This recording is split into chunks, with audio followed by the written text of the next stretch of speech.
ಶ್ರೀರಾಮುಲು ಅವರಿದ್ದಾರೆ, ಮಾತನಾಡಿಸ್ತಾ ಹೋಗ್ತೀನಿ. ಸರ್, ಇವತ್ತು ಅಂತಿಮ ದರ್ಶನವನ್ನ ಪಡೆದಿದ್ರಿ ಜಾನಕಿ ಅವ್ರದ್ದು. ಯಾವಾಗಲಾದ್ರೂ ಭೇಟಿಯಾಗಿದ್ರಾ, ಏನಾದ್ರೂ ಮಾತುಕತೆ ಮಾಡಿದ್ರ ಮುಂಚೆ ಸರ್? ಹೇಗೆ? ನಾನು ಯಾವತ್ತೂ ಕೂಡ ಅವ್ರನ್ನ ಭೇಟಿ ಅಂತೂ ಆಗ್ಲಿಲ್ಲ.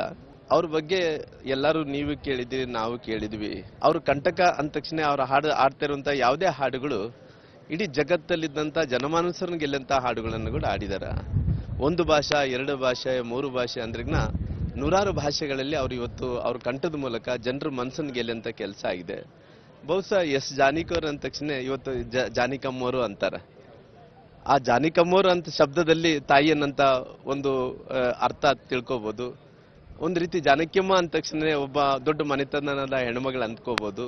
ಜಾನಕಿಯಮ್ಮ ಅಂದ ತಕ್ಷಣ ಒಬ್ಬ ತಾಯಿಯ ಒಬ್ಬ ಅಕ್ಕನ ರೂಪದಲ್ಲಿ ನೋಡಬಹುದು. ಒಂದು ಕುಟುಂಬದಲ್ಲಿದ್ದಂತ ಟೈಮಲ್ಲಿ ಹೆಸರನ್ನ ವಾಡಿಕೆಯಾಗಿ ಕರಿತೀವಿ, ಆ ರೀತಿ ಅನ್ಕೋರಿರೋದು. ಎಲ್ಲರ ಮನಸ್ಸಿನಲ್ಲಿ ಕೂಡ ಎಸ್ ಜಾನಕಿಯವರು ಅಷ್ಟೊಂದು ಜನಪ್ರಿಯತೆ ಆಗಿರೋ ಕಾರಣ ಇವತ್ತು ನೋಡ್ರಿ ಎಲ್ಲಿ ಹುಟ್ಟಿದ್ರು, ಎಲ್ಲೋ ಆಂಧ್ರ ಪ್ರದೇಶದಲ್ಲಿ ಹುಟ್ಟಿದ್ರಂತೆ. ಆಂಧ್ರ ಪ್ರದೇಶದಲ್ಲಿ ಹುಟ್ಟಿದ ನಂತರ ಅವತ್ತಿನ ಫಿಲಿಂ ಇಂಡಸ್ಟ್ರಿ ಅಂದ ತಕ್ಷಣ ಮೆಡ್ರಾಸ್ ಅಂತ ಇದ್ರು. ನಮ್ಮ ಮೈಸೂರು ಕೂಡ ಅವತ್ತು ಮೆಡ್ರಾಸ್ ಪ್ರಾಂತಕ್ಕೆ ಸೇರಿರುವಂತ ಈ ಪ್ರದೇಶ.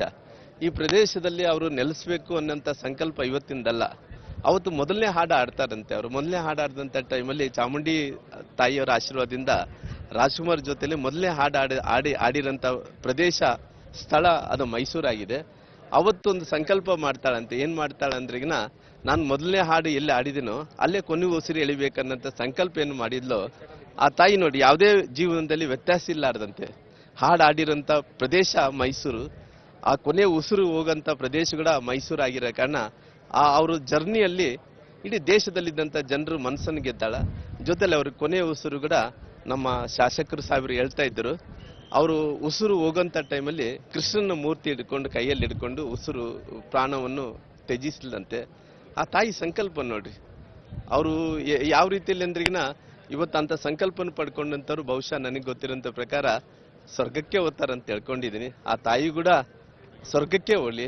ಚಾಮುಂಡೇಶ್ವರಿ ತಾಯಿ ಸದಾಕಾಲ ಎಲ್ಲರನ್ನೂ ಕೂಡ ರಕ್ಷಣೆ ಮಾಡ್ತಾಳ. ಹಂಗಾಗಿ ಎಸ್ ಜಾನಕಿಯಮ್ಮನವರು ಇವತ್ತು ಅವರು ಅಗಲಿದಾರ. ನಮ್ಮ ಶಾಸಕರ ಸಾಹೇಬರು, ಮೇಯರ್ ಸಾಹೇಬರು ಎಲ್ಲರೂ ಕೂಡ ಬಹಳ ಸೇವೆಯನ್ನು ಮಾಡ್ತಾ ಇದಾರ. ಅವ್ರ ತಾಯಿಗೆ ಆತ್ಮಕ್ಕೆ ಶಾಂತಿಯನ್ನು ದೊರಲಿ. ಅವ್ರು ಎಲ್ಲೇ ಇದ್ರು ಕೂಡ ಭಗವಂತ ಆ ತಾಯಿನ ಸಂತೋಷದಿಂದ ಕಾಪಾಡಲಿ ಅನ್ನಂತ ಮಾತನ್ನು ಹೇಳ್ತೀನಿ.